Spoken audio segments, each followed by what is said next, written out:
Hello বন্ধুরা, তোমরা সবাই কেমন আছো? আশা করি সবাই তোমরা খুব ভালো আছো। তো আমি তোমাদেরকে রান্নার ভিডিও টুকটাক করে করে দেখাই, হয়তো পুরোটা দেখাতে পারি না, কিছুটা দেখাই। তো আজকেও আমি নিয়ে চলে এসেছি তোমাদের কাছে একটু রান্না করার ভিডিও, যেটা তোমরা দেখবে। তো দেখো বন্ধুরা, আমি আজকে কি রান্না করছি। পুরোটা হয়তো দেখাতে পারবো না, তবে যেটুকু পারছি এটুকুই দেখাই। তো দেখো আমি আজকে কি কি রান্না হবে আমাদের। দেখো, এই যে ভোলা মাছ নিয়ে এসছে, দেখতে পাচ্ছ বেশ বড়ই ভোলাগুলো, এতে একটু ছোট ছোট দেখাচ্ছে ঠিকই, বেশ বড় ভোলা। এই ভোলা মাছটা রান্না করব। এর মধ্যে মশলা করে রেখে দিয়েছি, পোস্ত, সর্ষে, কাঁচা লঙ্কা এই দিয়ে কালি জিরে পোড়া দিয়ে দিয়েছি, কালি জিরে পোড়া দিয়েছি। এখন আমি এটা এর মধ্যে ঢেলে দেব। এটা ঢেলে দিলাম, ঢেলে দিয়ে এটা সাঁতলাচ্ছে।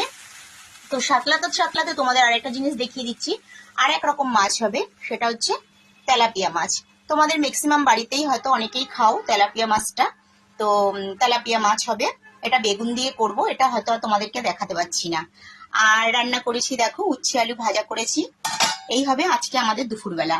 তো তোমরা বন্ধুরা, আমার এই ভিডিওটা কেমন লাগলো তোমরা অবশ্যই কিন্তু কমেন্ট করে আমাকে জানাবে। আর তোমাদের বাড়িতেও কি কি রান্না হচ্ছে সেটাও পারলে জানাবে।